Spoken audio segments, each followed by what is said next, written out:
예장합동 선거관리위원회가 2월 15일 전체 회의를 열고 부총회장 출마 자격과 관련해 투표를 진행했습니다.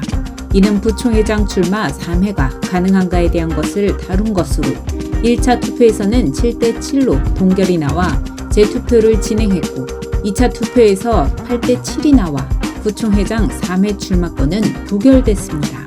따라서 민창기 목사의 부총회장 선거 출마는 불가할 것으로 보이는 가운데 선관위의 이번 결정이 어떤 의미를 가지고 있는지 알아보고자 합니다. 기독교 종합신문 박기성 국장님 나오셨습니다. 안녕하십니까? 안녕하세요. 교회연합신문 차진태 국장님 나오셨습니다. 안녕하십니까? 안녕하십니까? 네. 관심을 받던 민창기 목사의 부총회장 3회 출마가 불발되었는데요. 어떻게 생각하십니까? 박기성 국장님? 예, 오늘 총회에서 선관위 전체 모임이 있었습니다. 오늘 취재를 다녀왔는데요. 많은 논란거리가 되어졌고요. 그리고 양측의 의견이 첨예하기 때문에 기자를 포함해서 직원까지 퇴출시킨 다음에 논의를 거쳐서 결국 만장일치로 투표로 결정을 했습니다. 그 결과 민창기 목사가 3회 출마가 가능하다라는 쪽은 7표, 불가한 쪽이 8표가 되어서 3회 출마가 불가한 것으로 최종 결론이 났습니다. 차 기자님, 네네. 어떻게 생각하십니까? 여기에 대해서는? 일단 결과가 매우 첨예하게 대립했다는 부분을 주목할 필요가 있을 것 같고요. 네. 근데 첨예하게 대립했다는 것만큼 이 사안 자체가 교단 내에서 굉장히 화제가 되고 또 논란이 되고 또 관심을 모았던 사안이란 뜻도 됐을 텐데 선관 입장에서는 이걸 판단하기가 굉장히 부담이 됐을 것 같아요. 그렇기 때문에 어떠한 여지도 없고 논란도 없도록 아마 공정하게 투표를 통해서 이 결과를 처리하지 않았을까 싶네요. 자, 박 기자님. 네. 부총회장의 출마 논란이 엄청나게 이렇게 이제 벌어졌는데 이렇게 된 동기가 있을 것 같아요. 네. 우리 총회 선거관리 규정을 보게 되어지면 100일의 총회에서 이야기가 되어서 102회 총회 선관위 개정에서 목사 부총회장은 2회만 입혀볼 수 있다라는 개정안을 내게 되어집니다.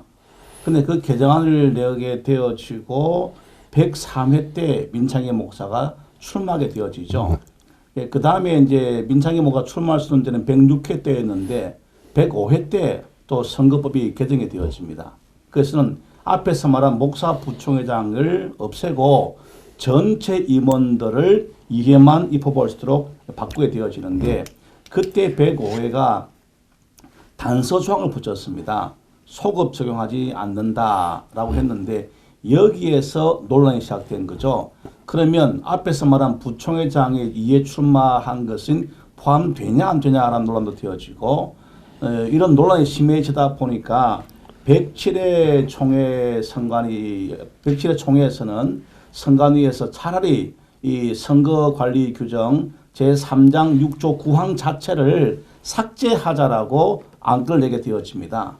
그런데 총대대 생활들은 아주 난리가 났었죠. 여러 총대가 났으면서 반대를 했고 특별히 한 총대는 한 회원을 위해서 어떤 특정 인물을 위한 개정이 아니냐라고 하면서 그 안 자체가 기각되어집니다. 그것은 우리 총회 구성원 자체가 부총회장이건 임원이건 간에 법리를 따지기 앞서서 3번 나오면 안 된다라고 하는 총대의 민의가 반영된 것이 아닌가 이렇게 생각이 되어집니다. 그런데 그 법의 규정에 소급 적용 안 난다 이것 때문에 지금 이 논란이 계속 벌어지고 있다고 보는 거죠.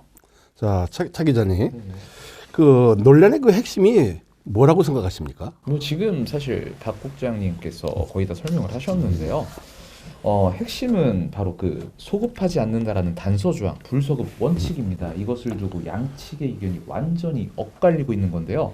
사실 소급하지 않는다라는 의미는 일반적으로 알겠지만 사실 그 전에 일어났던 일에 대해서는 신경 쓰지 않는다, 이걸 적용하지 않는다라는 의미인데 그 전에 일어났던 일이 완전히 지금의 상황을 뒤집어 엎을 수 있는 일은 아니었단 말이죠. 왜냐하면 그 전에도 이미 2회 출마로 제안을 했었고요. 그 이후에도 2회 출마로 제안했던 것인데 사실 중점적으로 바뀐 거는 부총회장이 2회 출마했던 걸 3회 출마할 수 있다 이런 게 아니라 중점적으로 바뀐 거는 부총회장에 한정해서 2회 출마를 하게 했던 것을 모든 임원에 적용하게 했던 것이 사실은 관건이었습니다. 그렇기 때문에 사실 이 소급 적용하지 않는다에 대한 게 소급 적용하지 않는다 이거에 포커스를 사실 맞출 필요는 없었던 상황이에요. 자, 그러면 그 서울 북로에 그 변호사들의 그 자문을 얻은 게 있어요. 근데 법 해석들이 다 엇갈렸어요. 여기에 대해서는 어떻게 생각하십니까? 우리가 변호사들의 법 해석을 가지고 논란을 할 필요가 있을까 하는 생각합니다. 변호사들은 그 의뢰인들의 입장에 따라서 답변할 뿐이고요. 제가 취재한 것에 따라도 변호사들의 의견을 확인해 본 결과 우리는 의뢰인이 한 질문에 따라서 많은 답을 할 뿐입니다 라고 했기 때문에 북서울로회 측에서는 3회 출마 가능하지 않겠냐라고 물어봤고 또 서울로회는 안 되지 않겠냐고 물어봤기 때문에 물어본 대로 답을 했기 때문에 첨예할 수밖에 없다고 봐지는 거죠.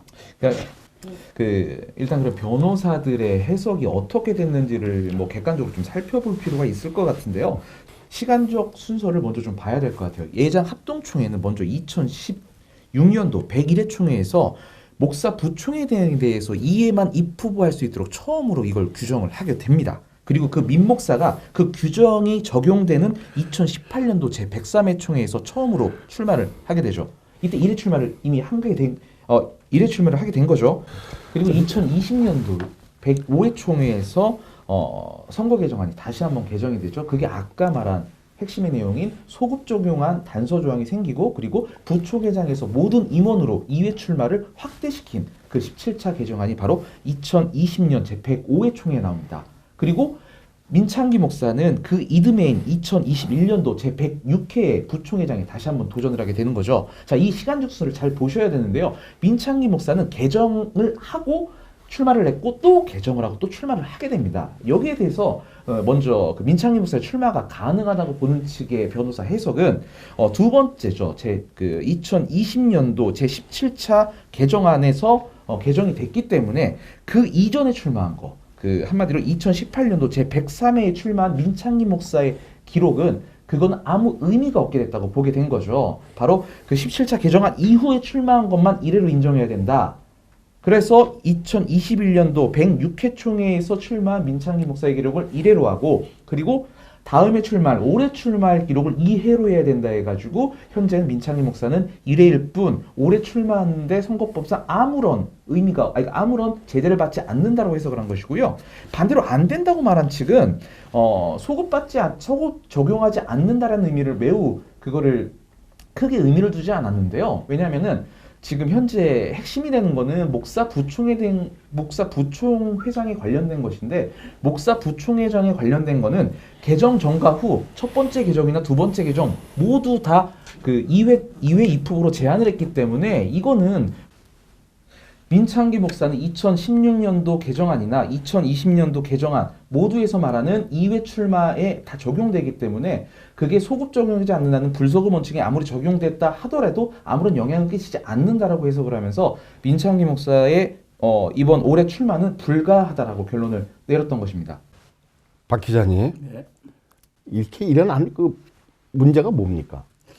사실 우리가 이제 그 소급 적용이냐 아니냐라는 문제보다 더 중요하게 볼 부분은 총회의 임원으로 나서고자 하는 사람들이 워낙 많습니다. 네. 우리 총회는. 네. 그래서 처음에는 부총회장만 제안한 것이 그 102회 때 총회에서 개정한 건데 105회가 개정한 핵심적인 목적은 뭐냐면 부총회장뿐 아니라 모든 임원으로 확대 해석한 것으로 봐야 하고요. 그 다음에 이 법에 대해서 107회 총회에서 그래서 아예 이게 논란이 많으니까 아예 이 항목을 삭제하자라고 했을 때의 총대 반응이 무엇이었느냐. 여기에 좀 관심을 둔다면 2회냐 3회냐의 문제가 아니고 우리 합동측 총회의 구성원들은 임원들이 3번씩 나오는 것은 불가하지 않느냐 하는 분위기가 많다고 봐야 하지 않겠냐 하는 생각을 하게 되는 거죠. 그래서 현행대로. 그렇죠. 네. 네. 자, 그러면 차 기자님, 네. 여기에 대해서는 어떻게 생각하십니까? 그러니까 기본적으로 변호사들이 아까도 제가 계속 얘기했지만 법의 해석을 두고 갈린다고 했잖아요. 법의 해석이라는 거는 그 문구 하나에 대해서 그걸 어떻게 해석하느냐를 따지는 건데 사실 그러면은 이 이전에 이 법 그 문구를 만들 때 왜 만들었냐를 사실 주목해 볼 바가 더 큰 거예요. 사실 그 왜 만든 의도를 안다고 하면 해석할 필요는 사실 없는 거 아닙니까?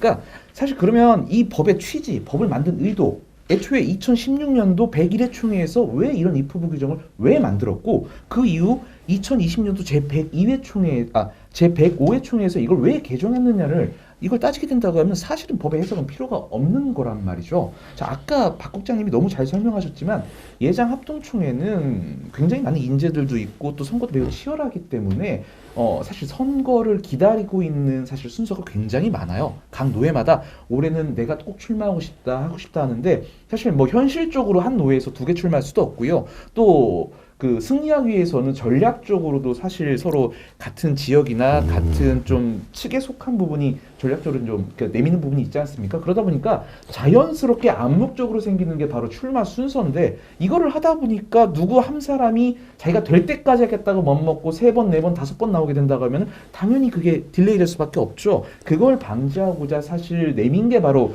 그 2016년 101회 총회에서의 처음 그 2회 제안이었어요. 근데 이걸 목사 부총회장으로 제안했던 거는 당시에는 목사 부총회장이 매우 치열했고 타 임원은 사실은 어느 정도는 좀 여유가 있었기 때문이었고요. 그 이후에 105회 총회에서 이걸 모든 임원으로 확대한 거는 아시겠지만 사실 합동 선거가 정말 그 이후에 더 치열해지고 더 심해지지 않았습니까? 그러니까 심지어 뭐 회계나 부회계 선거까지도 나중에는 2차, 3차 투표까지 가는 매우 치열한 선거 양상을 벌이다 보니까 자연스럽게 이거를 모든 임원회에 걸쳐서 2회 제한을 둔 거라고 볼 수가 있어요. 자, 그렇다는 건 뭐냐?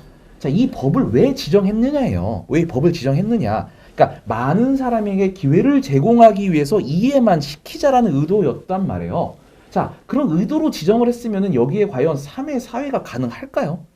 그러니까 이거를 과연 이 해석을 두고서 과연 2번이나 3번 출마 논란 자체가 과연 무슨 의미가 있을까 싶은 거예요. 그러니까 어쩌면은 그 아까 박 국장님 지적하신 대로 그 이거를 삭제하겠다는 그런 의견이 나왔을 때 총대들 전체가 반대하고 나온 건 총대들은 우린 이 법을 정할 때 이 우리 총회 정서, 우리 총회 또 순서를 따지기 위해서 2회로 제안한 것인데 이거를 삭제하자는 거는 우리가 이 법을 제정한 의미가 없다. 이 법의 취지를 반하는 것이다라는 그런 반발이었거든요. 그렇기 때문에 애초에 법의 취지를 생각한다고 하면은 이 법을 해석한다는 건 사실 무의미한 것이고요. 변호사들은 사실 이 법 제정 취지를 모르지 않습니까? 그러니까 문구 그대로만 해석하는 건데 문구 그대로를 해석해서 이쪽으로 해석하거나 저쪽으로 해석한다고 하면은 그 양측 모두가 법의 애초에 취지를 무시한 채 그 아까 말씀하신 대로 법을 의뢰한 사람이라든가 그분들의 의도대로 그 꼼수를 찾아내려는데 아마 더 집중하지 않았을까 싶은 거예요. 근데 그거는 변호사들의 당연한 그 변호사나 법 전문가들의 뭐 저 당연한 해석이라고 보고 중요한 건 총재들이 이 법을 어떻게 이해하고 어떻게 저기 생각하고 있느냐 그리고 애초에 이 법을 헌법위에서 왜 제정을 했느냐에 대한 그 취지를 선관위에서 생각하는 게 전 먼저일 거라 생각합니다. 자, 우리가 한 번쯤 짚고 넘어갈 것이 뭐냐면 법 전문가들의 그 해석이 엇갈린 상황에서 이번 그 선관위 결과의 그 의미는 어떻게 되어질 수 있느냐가 아주 중요할 것 같아요. 자, 예, 그 의미를 여기 박 기자님 얘기해 주시길 바랍니다. 사실 우리 총회가 네. 왜 목사 부총회장 이해만 제안했을까요? 방금 우리 차 기자 말한 것처럼 그 의미를 생각해야 되거든요. 그러면 제가 실명은 공개할 수 없지만 우리 총회 총회장 지낸 분 가운데 3회, 4회 해서 교육하신 분이 계십니다. 근데 그분은 굉장한 빚에 시달렸다라고 이야기가 전해지거든요. 그러면 우리 총회가 굉장한 어떤 손실이죠. 그리고 방금 또 지적한 것처럼 우리 예장합동총회는 인재가 많습니다. 젊은 사람들이 일을 할 수가 없습니다. 하고 싶어도. 왜? 청청시하거든요. 그래서 이번 선관위가 굉장히 고심을 했을 거로 보이고요. 개인적으로 선관위 관련자들하고 통화도 마음을 시도해 봤는데 법 전문가들의 해석, 우리 총회가 세상 법의 해석에 휘둘릴 필요도 없다고 보고요. 우리 총회 결의가 중요합니다. 그 결의가 뭐냐? 우리 총회의 부총회장이나 임원들은 2번만 나오도록 하자. 이게 확실히 된 것이 107회 총회 때 그 항목 삭제 때 막 민심이 들끓듯이 반대한 거죠. 그것은 방금 우리 차 기자가 지적한 것처럼 2회냐 3회냐의 문제가 아니고 우리 총회는 2번 넣어도 만족하다. 이런 의미가 아니었을까로 봐지고요. 이번 선관위의 의미의 결과는 뭐냐면 좀 우리가 자제하고 2번 정도 해서 안 되면 후배들의 길을 열어주자라는 의미도 포함되었지 않겠는가 하는 생각을 하게 됩니다. 여기서 전제할 거는 이 선관위 결과가 결국 민창기 목사를 반대하는 결과가 아니라 이제 법의 취지를 살리자는 그런 결과였다는 점 좀 유심할 필요가 있을 것 같고요. 굳이 이 선관위 결과를 가지고 특정인을 반대한다거나 어쩌면은 뭐 입에 뭐 법 해석을 잘못 해석해서 결과를 냈다거나 이런 거는 생각하지 않았으면 좋겠다는 생각이에요. 기본적으로 선관위는 저는 이번 판결에 있어서 굉장히 이번 결과를 내는 데 있어서 굉장히 고심이 컸던 걸로 알고 있어요. 왜냐면 워낙 주목을 많이 받았기 때문에 어떤 결과를 내더라도 사실 그 특정 편에 반대를 받거나 특정 편에 비난을 받을 수밖에 없거든요. 그렇기 때문에 사실 그 선관위 입장에서는 이 결과를 최대한 그래도 수용 가능한 편으로 사람들에게 납득 가능한 그런 의견으로 만들기 위해서 결과로 만들기 위해서 전 굉장히 노력한 흔적이 보인다고 저는 생각을 해요. 박 기자님, 네. 그 본회의 그 추천회에 대해서도 이게 이제 일어날 것 같아요. 그럼 여기 대해서는 어떻게 생각하십니까? 예, 금방 우리 차 기자가 좋은 지적을 해주었습니다. 이번 선관위의 그 어떤 결과는 어느 개인을 향한 지적이 아닙니다. 그래서 특정인이 된다 안 된다 이런 지적이 아니었고요.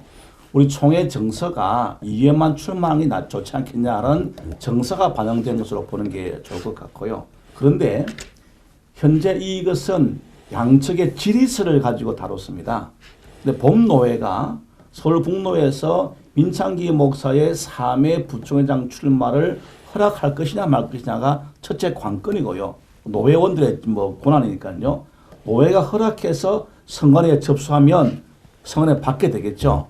그럼 심의분과가 다루게 될 텐데 그 심의분과가 다룰 때 오늘 결정한 총회 선관위 전체 결의를 무시하지 않지 않을까요? 무시하기 좀 어려울 겁니다. 그러면 이걸 근거로 결의하게 될 가능성이 있기 때문에 과연 민창기 목사 이번 도전이 가능할지는 앞으로 좀 두고 봐야 할 것으로 보입니다. 차 기자님, 네. 여기 대해서는 어떻게 생각하십니까?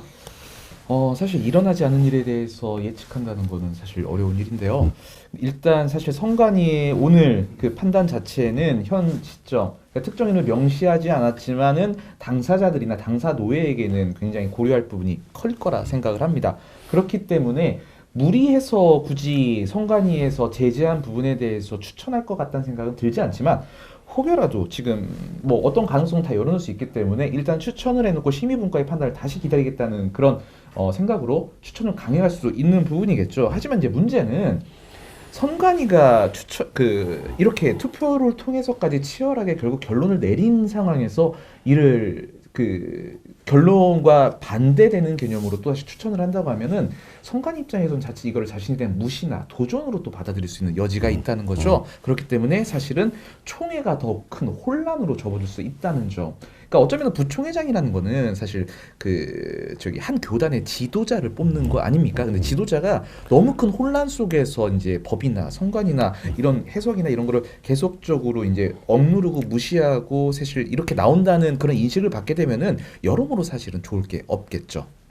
자, 그러면 마지막으로 총회 그 회원들을 위해서 뭐 이야기하고 싶은 곳이 있을 것 같은데요. 저기 박 기자님. 예, 현재 우리가 들리는 소문에 따르면 민창기 목사가 나오게 될 경우에는 3파전으로 예상이 되어진다고 그러죠. 네. 그러면 보는 사람들을 관전하는 사람은 재밌을지 모르지만 당사자들이나 주변 사람은 굉장히 곤혹스럽지 않겠냐 싶은 생각을 하게 됩니다. 우리가 부총회장에서 총회장을 추대하는 것처럼 할 수 있다면 그분들이 함께 모여서 이건 이상향적인 이야기입니다만 지금 상황에서는 좀 서로 좀 도와주고 격려해서 너무 지나친 경선은 하지 않고 우리 총회가 나가면은 모양새가 좋지 않겠는가. 지금까지 총회, 부총회장 선거 경선 내 후유증이 너무나 크지 않습니까? 이 후유증이 좀 작아지는 총회를 만들 수 있는 길이 무엇인가? 이것을 좀 총회 임원회나 총회 정치하는 분들이 고심해 준다면 우리 총회 소속 구성원들 전체의 마음이 좀 행복하지 않을까 이런 생각을 하게 되어집니다. 차 기자님. 네. 그 사실 이거는 이번 뭐 선관위 논란이라든가 뭐 어떤 개인의 그 후보 자격이라든가 이걸 좀 논하기 전에 좀 선거라는 근본적인 얘기를 좀 해봤으면 좋겠어요. 선거를 왜 합니까? 그 부총회장을 왜 뽑습니까? 부총회장이 총회장이 왜 됩니까? 그리고 총회장은 무엇을 하는 직책입니까? 라는 근본적인 질문을 하고자 하는 거죠. 왜? 그분들이 한결같이 선거에 나와서 하는 말이 있어요. 내가 왜 나왔느냐? 총회를 위해 나왔다. 총회 발전을 위해 나왔다. 총회 안정을 위해 나왔다. 개교회를 위해 나왔다. 성도들의 행복을 위해 나왔고 한국교회를 위해 나왔다. 그래요. 하나같이 매우 긍정적인 얘기인데 근데 자신의 출마로 인해서 혼란해지고 총회가 힘들어지고 서로가 분란이 생기고 대립을 한다. 그럼 과연 자기가 그 애초에 그 지도자가 하려는 목적 자체와 전혀 부합하지 않고 전혀 멀게 되는 거죠. 그렇다면 저는 본인이 애초에 무엇을 원했냐가 중요하다고 생각을 해요. 내가 어디에 위치에 서고 싶었던 것이냐, 내가 어떤 걸 하고 싶었던 것이냐, 내가 한마디로 총회장을 하고 싶었던 것이냐, 총회의 안정이나 총회 미래를 위했던 것이냐를 생각해 본다고 하면은 사실 그 부분에 있어서 총회나 또 한국교회나 뭐 택할 부분은 저는 하나라고 봅니다. 자, 끝까지 이렇게 얘기해 주셔서 대단히 감사합니다.